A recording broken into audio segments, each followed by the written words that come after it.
Bueno, ¿cómo les va? ¿Cómo están? Este, ¿Cómo estamos? Ese sería el gran tema, ¿no? Pensar que hace, ¿cuánto? 40 y tantos días, teníamos planes, proyectos y cosas que íbamos a hacer, metas que queríamos lograr en todos los ámbitos, en lo personal, aún en la iglesia. Uno se proyecta en qué es lo que vamos a hacer, y ahora estamos en este encierro forzoso, ¿sí? Esta cuarentena que se alarga, que ya pasan los 40 días y seguimos sin saber cuándo va a terminarse. Qué interesante, qué golpe fuerte a nuestra manera de vivir. Y bueno, qué difícil que es asimilar todo lo que nos está pasando. Darnos cuenta. Tratar de explicar a la familia, el que tiene chicos, de por qué no se puede salir, por qué hay que quedarse en casa, por qué hay que usar barbijo y no dar a la cara. Parece que todos estuviéramos allí dispuestos a asaltar a alguien. Entonces, nos preocupa. Y por supuesto que no es totalmente nuevo, por lo menos para nosotros, ¿sí? Por ahí uno podía haber leído de alguna peste y de alguna cosa en el pasado, pero estaba tan lejos en el pasado,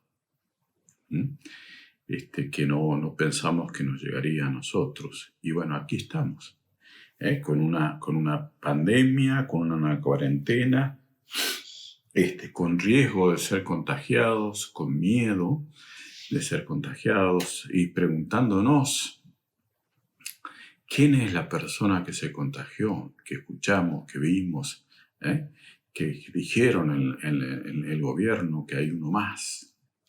Hay 2 más, hay 3 más, hay a veces 10 más. Es decir, bueno, esto todo nos produce ese temor, ese miedo, de ver tan cerca cómo se acerca. Esto, por supuesto, seguimos encerrados, y también esto tiene consecuencias económicas y laborales. Seguramente muchos se estarán preguntándose cuándo se va a volver a trabajar, ¿sí? ¿Cuándo se va a poder a volver a abrir si tienen algún negocio? ¿Cuántos están preocupados por esto? Y si peor todavía, si hay empleados. Y la otra es cuando se pueda salir a trabajar, ¿habrá trabajo? ¿Sí? Estoy pensando en aquellos que trabajan por su cuenta y están esperando que esto se termine para salir a trabajar, pero tampoco uno sabe qué va a pasar, si va a haber trabajo o no, qué es lo que nos puede pasar. Bueno, cumplir con los alquileres, cumplir con las obligaciones cuando esto se mantiene cerrado, son todas preguntas, son cosas que la realidad que nos golpea, nos aprieta, y nos pone en una situación quizás límite. Mientras tanto, no hay remedio, nos dicen constantemente. No hay ninguna vacuna, solo el aislamiento social, solo quedarnos en casa y no ver a nadie. Y cuánto necesitamos vernos y estar juntos y poder, aunque sea contarnos lo que nos está pasando. Contar mi parte de la historia, cómo estoy viviendo yo esta terrible situación, cómo me afecta, aún cómo me despierto a medianoche preocupado con las cosas que están pasando. Porque esto, de pronto quizás uno dice, no, a mí solo me pasa, no, le pasa a todos. Todos en algún momento perdemos el sueño preocupados por lo que sucede, lo que puede sucedernos a nosotros, lo que va a suceder con nuestro trabajo, lo que va a suceder con nuestro negocio, con la empresa, cómo vamos a cumplir esas obligaciones. Son todas cosas que suceden. Por supuesto que esto entonces también, al estar alterados, también eso provoca situaciones dentro de la familia, ¿sí? Y esto yo quería que pensásemos en esta mañana también, de poder ver cómo enfrentamos eso, porque qué está pasando en nuestra casa, porque entre toda esa carga que describimos, ¿sí?, que yo supongo que todos están sentido, diciendo de alguna manera todo eso me está tocando a mí, ¿sí? Ahora, ¿cómo repercute en mi relación familiar? O sea, estoy obligado a estar todos los días, las 24 horas del día, allí adentro de la casa, con esta tensión. O aún el que puede salir a trabajar, sale con la tensión de saber que podría volver contagiado. Entonces, hay una carga muy fuerte de tensión, y eso repercute en las relaciones intrafamiliares. O sea, dentro de la casa, no es que todo puede ser fácil. De pronto hay situaciones que se desbordan, ¿sí? Porque llego estresado, porque estoy estresado y no puedo salir. Entonces, algo hace que salte y se surja una situación. Ahora, ¿qué hacemos? ¿Qué dice la palabra de Dios? ¿Qué dice Dios en medio de estas cosas que nos están pasando? ¿Cómo lo enfrento? ¿Cómo hago para poder estar allí enfrentando esta situación sin destruir lo que más quiero, que es la familia? ¿Sí? Lo primero que tendríamos que tener en cuenta, y el primer consejo de Dios en este caso, es ponerle fecha de vencimiento al enojo. Estamos entendiendo que de pronto necesita transitar en la tensión que tenemos, ¿sí?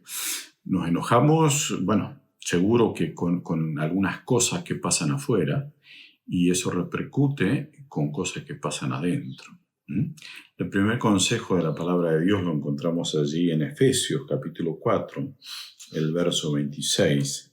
Algo que, bueno, son todas cosas conocidas, pero de pronto nos desafían. Dice el verso 26 del capítulo 4 del libro de Efesios: airaos, pero no pequéis, no se ponga el sol sobre vuestro enojo. ¿Sí? Por supuesto que no podemos evitar que algunas cosas nos enojen, ¿sí? Eso pasa en la vida, eso sucede. Ahora, el Señor, Dios, el creador de los cielos y la tierra, ¿sí?, aquel que está velando por nosotros, el que nos ama, el que nos cuida, nos da ese consejo. No permitamos que el enojo, cuando llegue, se quede a vivir con nosotros, que tenga fecha de vencimiento. Si es posible, ¿sí?, si nos enojamos a la mañana, que no llegue al mediodía, que no vaya a ser que comamos, estemos todos juntos a la mesa, pero enojados por alguna situación, ¿sí?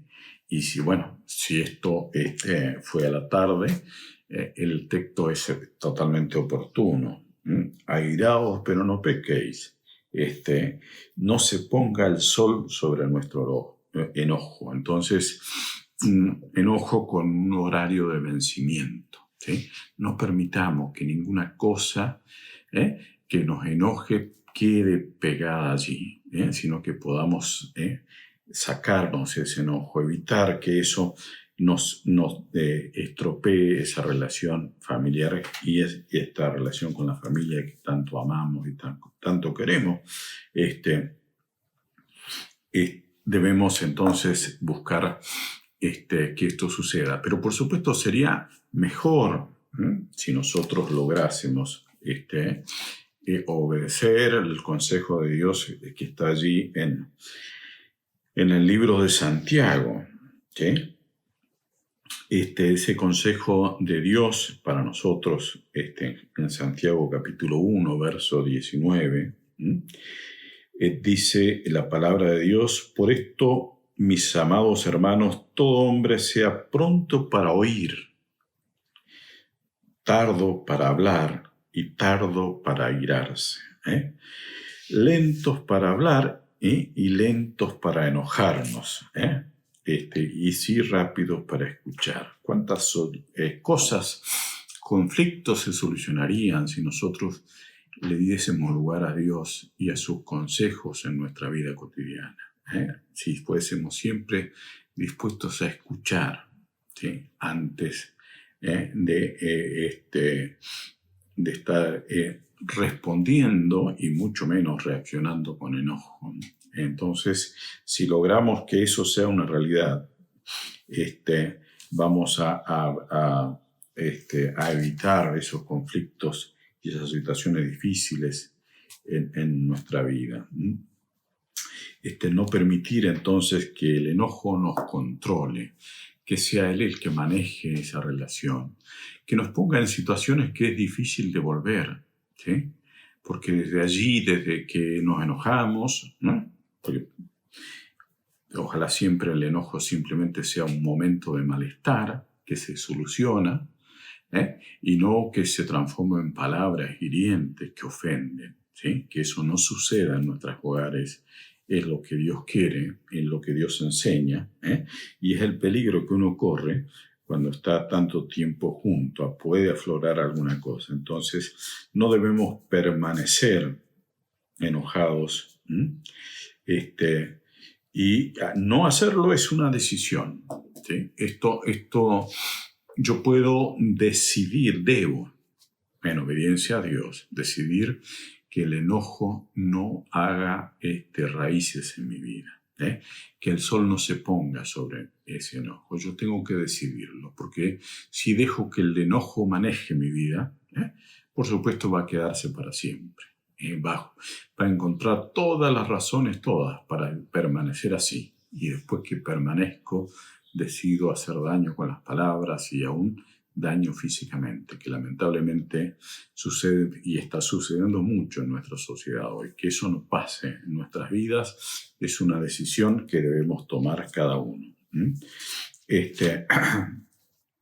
Por supuesto, para que el enojo se vaya, no hay que usar palabras groseras, cosas que hieran. Es terrible eso que pasa. A veces uno dice, bueno, no, yo soy buena persona, jamás he levantado la mano contra mi hijo, contra mi esposa, contra ningún familiar, pero con las palabras decimos cosas que son terribles, y eso también lo encontramos en la palabra de Dios,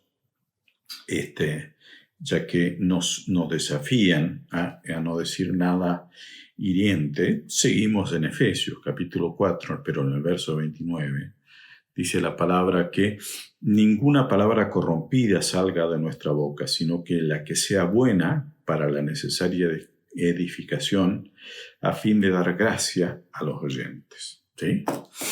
Proponernos, decíamos, no enojarnos, proponernos que lo que salga de mis labios, las palabras que yo pronuncie, sean para edificación del que me escucha, ¿sí? En este tiempo obligados a estar juntos, encerrados, qué importante que es que descartemos entonces todo idioma grosero y ofensivo y busquemos decir lo mejor, porque de la abundancia del corazón habla la boca. Entonces, que nuestro corazón tenga abundancia de la palabra de Dios es lo que nosotros tenemos que decidir y disponer para que sea así. Ya que en la palabra de pronto está la vida y aún también la muerte. ¿Cuántas veces decimos cosas ofensivas, herimos a las personas?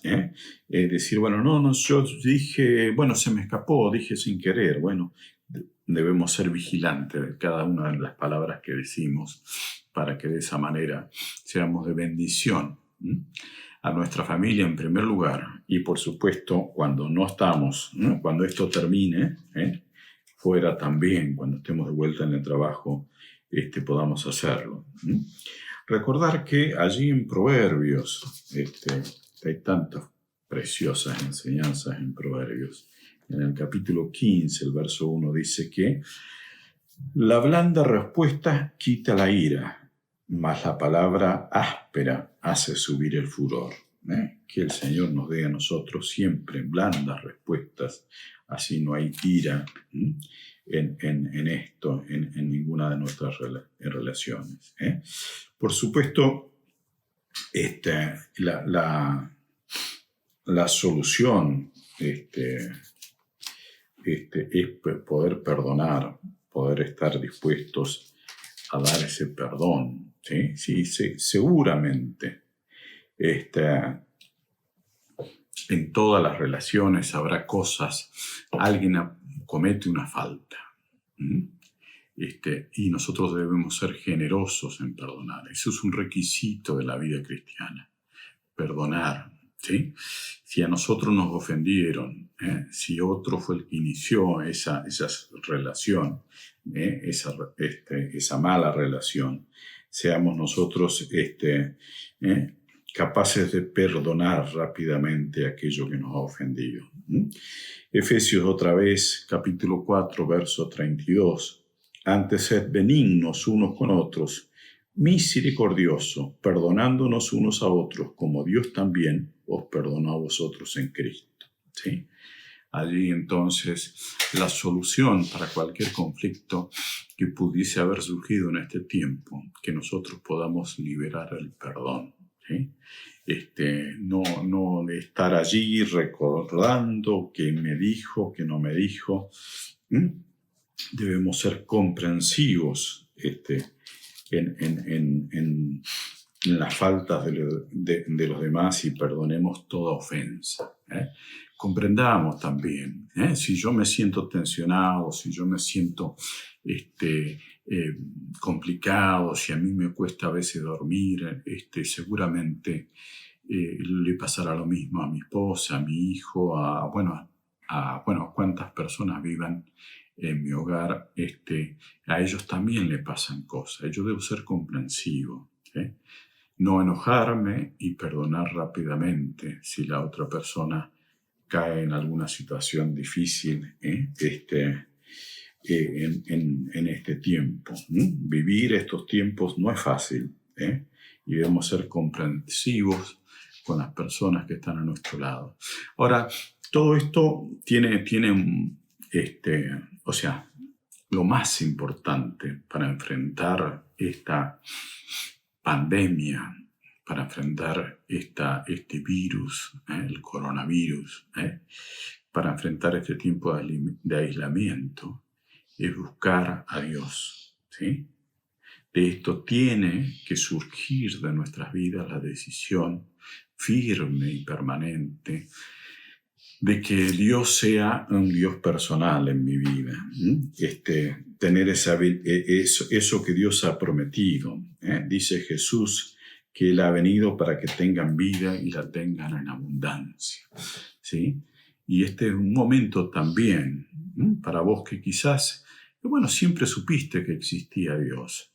Supiste que existía, tenés familia que va a la iglesia, tenés personas que van, amigos quizás, y simplemente has transitado la vida así, algo hay.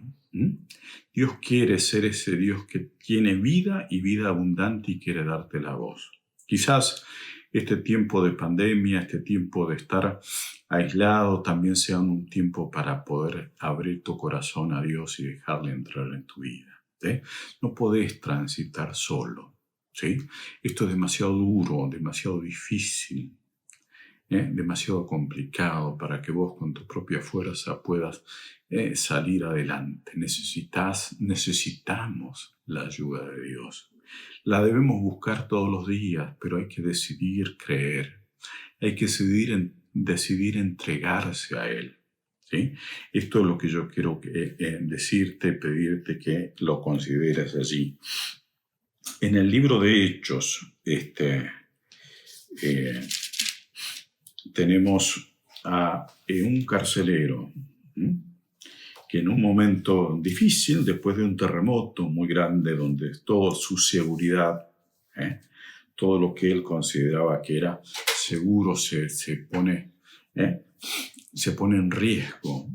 Se encuentra allí mismo en la cárcel, el carcelero de Filipos, con el apóstol Pablo, y él pregunta, ¿sí? Y esto es importante, que cada uno de los que estamos escuchando esto podamos preguntarnos, especialmente aquel que todavía no ha tomado una decisión por Cristo. Él pregunta así, dice el texto, verso 30 de capítulo 16 de Hechos. Y sacándolos, les dijo, señores, ¿qué debo hacer para ser salvo? ¿Sí? Y la respuesta del apóstol, ellos dijeron, cree en el Señor Jesucristo y serás salvo tú y tu casa. ¿Sí? En este tiempo entonces de pandemia, de estrés, de complicaciones, de dificultades, Dios dice, el Señor Jesucristo, que ha venido para que tengamos vida y la tengamos en abundancia. ¿Sí? Y el Dios de la Biblia sigue diciendo que hay que creer en el Señor Jesucristo y seremos salvos, no solo nosotros, sino también toda nuestra casa. Es un tiempo entonces de volvernos a Dios, aceptarle en nuestros corazones, invitarlo a que llegue a nuestra vida, para transitar este tiempo y todos los tiempos y la eternidad toda, tomado de la mano de ese Dios, dándole lugar. No simplemente que hay un Dios por allí, sino que sea un Dios al cual yo le pedí que entre en mi vida, que entre en mi corazón, que me dé su Espíritu Santo, me dé esa vida nueva, esa vida abundante que Él propone. ¿Querés creer? ¿Crees en el Señor Jesucristo? Quiero que repitas conmigo esta oración. Vamos a hacerlo. Dios, sé que vos existís y he escuchado que vos me amás y me ofreces vida y vida abundante. Señor, quiero que entres en mi vida, que entres en mi corazón. Señor, creo en vos y te recibo como mi Salvador. Señor, te pido que bendigas mi vida y me acompañes en este tiempo que me llena de temor y de soledad. Quiero tu compañía, quiero tu ayuda en mi vida, Señor. Te lo pido y te lo ruego en los méritos del Señor Jesús. Amén. Si hiciste esta oración, hácenoslo saber. Nos gustaría saber que tenemos un hermano más que ha conocido al Señor como su único y suficiente Salvador. Que Dios te bendiga